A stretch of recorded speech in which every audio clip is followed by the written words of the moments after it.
Pinoprotesta ng ilang grupo ang pagsuspindi ng korte sa dapat sanay umento sa arawang sahod. Ginit naman ng DOLE na hindi na pwedeng bawiin ang dagdag sahod kung binigay na ito bago ang suspensyon. Nasa frontline na balitang yan si Mon Gualvez. Namomroblema ang janitor na si Ramon sa Maynila dahil biglang binawi ang dagdag na 85 pesos sa arawang sahod.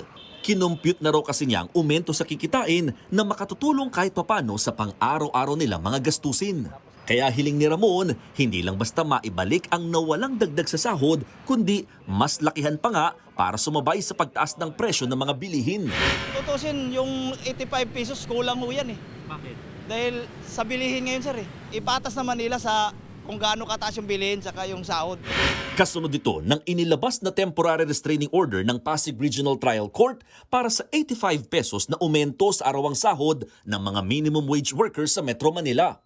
Inilabas ng korte ang desisyon kasunod ng hiling na TRO ng dalawang kumpanya. Ayon sa korte, ang agaran na pagpapatupad ng taas sahod ay magdudulot daw ng matinding pinsala sa mga petitioner. Maaaring epekto raw kasi nito ang pagbabawas ng mga manggagawa o pagbabago sa operasyon ng mga negosyo. Bagamat sinusuportahan ng konstitusyon ng mga manggagawa, ginagarantiya rin daw ng batas na kumita at lumago ang mga negosyo. Kung tutuusin, dalawang kumpanya lamang ang naghain ng petisyon sa korte na tumututol sa wage hike order.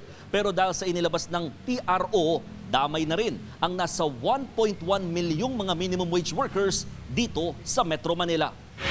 Ibig sabihin, balik sa dating sahod ang matatanggap ng mga manggagawa sa NCR. Dahil dito, nag-noise barrage ang mga health workers at iba pang labor group sa tapat ng isang ospital sa Sampaloc, Maynila. Kinundena nila ang pinatigil na dagdag sahod. Yung 85 pesos, kakarampot na nga lang, barya na nga lang, 2 gives hulugan installment, tapos sinuspinde pa. Ang panawagan ng mga manggagawa, 200 piso, wage recovery. Giit ng mga nagpoprotesta, illegal ang naging hakbang ng korte sa usapin. This creates a very dangerous precedent. Ibig sabihin kung hindi gusto ng mga negosyante, yung mga negosyante pwedeng tumakbo sa korte to secure a TRO. Aminado ang DOLE, nalungkot sila sa desisyon ng korte kaya nakatakda raw nila itong sagutin sa tulong ng Office of the Solicitor General. Kalmado tayo ngayon, hintayin natin ang magiging resulta ng desisyon ng isang co-equal branch. Ginawa natin ang para sa kapakanan ng mga manggagawang Pilipino. Subalit tumatalima tayo sa pinag-uutos ng husgado.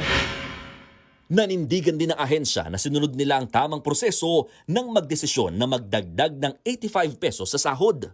Hindi rin daw pangkaraniwan na dumidiretso ang mga petitioner sa local court. Dapat daw ay sa National Wages and Productivity Commission muna didiretso. Sa huli, paglilinaw ng DOLE, hindi na dapat bawiin pa ng employer yung mga itinaas na sahod bago pa ilabas ang TRO. Ang 60 pesos na unang batch ng dagdag sahod ay naging epektibo noong July 25. Nakatakda naman sa January 27 ang natitirang 25 pesos na aumento.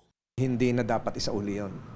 Lalo na ngayon, payday ngayon eh. Kasi at the time it was prepared and at the time it was received, wala pang order yung National Wages and Productivity Commission na suspended.